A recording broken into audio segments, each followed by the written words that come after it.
Hello students, welcome to easy learning with Suvidha.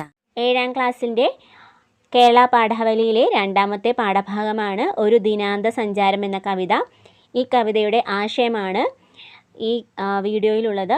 അതിനു മുമ്പ് ഈ ചാനൽ ഇതുവരെ സബ്സ്ക്രൈബ് ചെയ്തിട്ടില്ലെങ്കിൽ തീർച്ചയായും സബ്സ്ക്രൈബ് ചെയ്യുക, ഫ്രണ്ട്സിനൊക്കെ ഷെയർ ചെയ്ത് കൊടുക്കുക, വീഡിയോസൊക്കെ ലൈക്ക് ചെയ്യുക, കമൻറ്റ് ചെയ്യുക, സപ്പോർട്ട് ചെയ്യുക.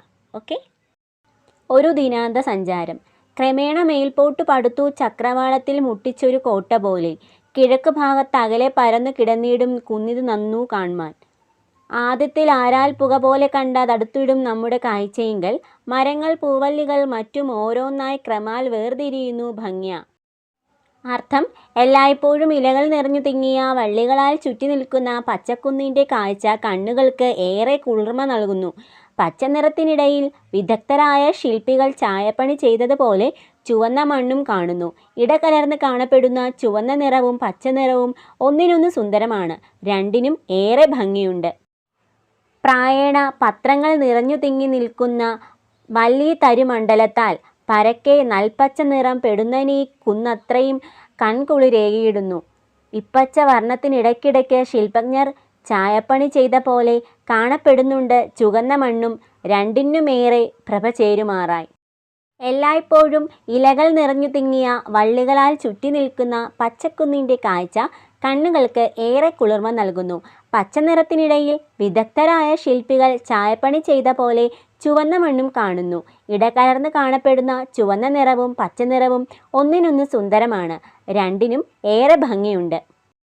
മരങ്ങൾ തൻ പച്ചില പല്ലവങ്ങൾ, പുഷ്പങ്ങൾ, പുന്നൽ ഇവയെങ്കിലെല്ലാം ഇപ്പൊക്കു വെയിലേൽക്കുകയാൽ വിചിത്രവർണ്ണം വഹിക്കുന്നതു കുന്നിതേറ്റം. ചിലേടമാച്ഛാദന ശൂന്യമായും ചിലേടം ഓരോ മുകിലാൽ മറഞ്ഞും താന്നും ചിലേടം ചിലദിക്കുയർന്നും നാനാപ്രകാശം വിലസുന്നു ശൈലം. മരങ്ങളുടെ പച്ചിലകളിലും തളിരുകളിലും പൂക്കളിലും പുല്ലിലുമെല്ലാം സന്ധ്യാസമയത്തെ ഇളം വെയിൽ പതിക്കുന്നു. അങ്ങനെ കുന്ന് വിചിത്രമായ നിറം നേടിയ പോലെ അനുഭവപ്പെടുന്നു. ചില ഭാഗം മറയ്ക്കാതെ ശൂന്യമായും ചില ഭാഗം മേഘങ്ങളാൽ മറഞ്ഞും ചിലയിടത്ത് താഴ്ന്നും മറ്റൊരിടത്ത് ഉയർന്നും പലതരത്തിൽ കുന്ന് ശോഭിക്കുന്നു. പത്രങ്ങൾ ഒട്ടൊട്ടിളകുന്ന വൃക്ഷലതാഗണത്തിൻ പഴുതിങ്കലൂടെ ഇളങ്കറുപ്പേന്തിടും അമ്പരാന്തം കാണുന്നിതങ്ങേ പുറമാഴി പോലെ. സാഹിത്യമഞ്ജരി 1-ാം ഭാഗം, വള്ളത്തോൾ നാരായണമേനോൻ. ഇലകൾ ഇളകുന്ന വൃക്ഷങ്ങളുടെയും വള്ളികളുടെയും ഇടയിലൂടെ ഇളംകറുപ്പ് കലർന്ന കിഴക്കൻ ചക്രവാളം കാണാം. അതൊരു കടല് പോലെ കാണുന്നതായി കവിക്ക് തോന്നുന്നു. സന്ധ്യാസമയത്തെ കുന്നിൻ്റെ വിവിധ രൂപഭാവങ്ങളിലുള്ള ദൃശ്യഭംഗി ആവിഷ്കരിക്കുന്ന മനോഹരമായ ഒരു കവിതയാണിത്.